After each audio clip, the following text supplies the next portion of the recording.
Anugerah yang menjadi sumber keselamatan kita itu bukan hasil perbuatan baik kita.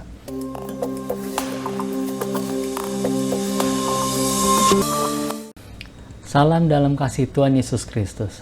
Kita bersyukur masih bisa berjumpa kembali dalam Renungan Sukacita Pagi.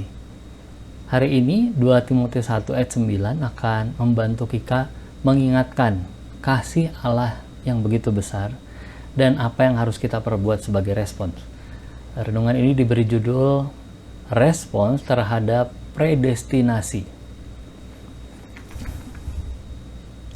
Dialah yang menyelamatkan kita dan memanggil kita dengan panggilan kudus, bukan berdasarkan perbuatan kita, melainkan berdasarkan maksud dan kasih karunia sendiri yang telah dikaruniakan kepada kita dalam Kristus Yesus sebelum permulaan zaman. Saudara, pernyataan Rasul Paulus ini mengingatkan kita bahwa setiap orang percaya dipanggil bukan demi menerima pengampunan dosanya saja. Menjadi satu dengan pengampunan adalah panggilan pengudusan diri, karena Allah ingin senantiasa berada dekat umatnya tanpa ada batasan. Hal lain yang juga kita bisa cermati, kehendak Allah menyelamatkan kita bukan berdasarkan keputusan spontan sebagai reaksi atas perilaku kita, melainkan berdasarkan anugerahnya. Dalam hal ini kita bicara anugerah yang tidak terbatas, bukan seperti gambaran seorang pemimpin negara menganugerahi rakyatnya dengan suatu label. Anugerah yang menjadi sumber keselamatan kita itu bukan hasil perbuatan baik kita.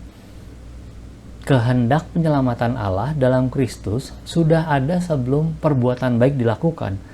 Sebelum kita lahir bisa berbuat baik, bahkan sebelum sejarah dimulai.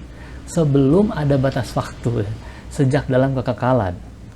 Rancangan yang bukan dibangkitkan sesuatu dari luar termasuk ciptaannya, tetapi dari diri Allah sendiri. Kata sebelum permulaan zaman sering diwakilkan dengan predestinasi, rencana yang ditetapkan Allah lebih dulu bagi tujuan hidup umat manusia.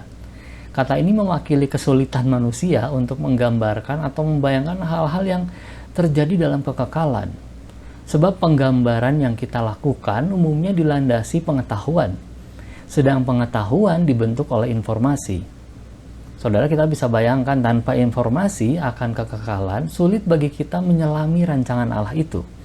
Itulah sebabnya Allah memberikan atau menyatakan firman-Nya melalui para nabi yang kemudian dibukukan menjadi Alkitab, sehingga kita dapat lebih memahami rancangan Allah.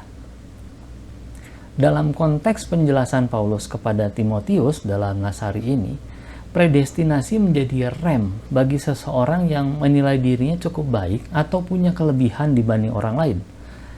Di sisi lain, predestinasi menjadi jaminan bahwa keselamatan, kesejahteraan, kedamaian bukan tergantung dari diri seseorang, melainkan hanya kehendak Allah. Sebagai respon atas anugerah itu, pantaslah kalau kita berusaha dengan segenap hati, jiwa, kekuatan, akal budi, untuk mengasihi Tuhan. Keintiman jalinan kasih Allah dan respons kita hanya bisa diwujudkan melalui doa, iman, ketaatan, ketekunan, mematuhi firman Allah. Saudara, mari kita tidak bosan-bosan menjaga jalinan kasih itu tetap hangat. Damai sejahtera dari Tuhan Yesus Kristus menyertai.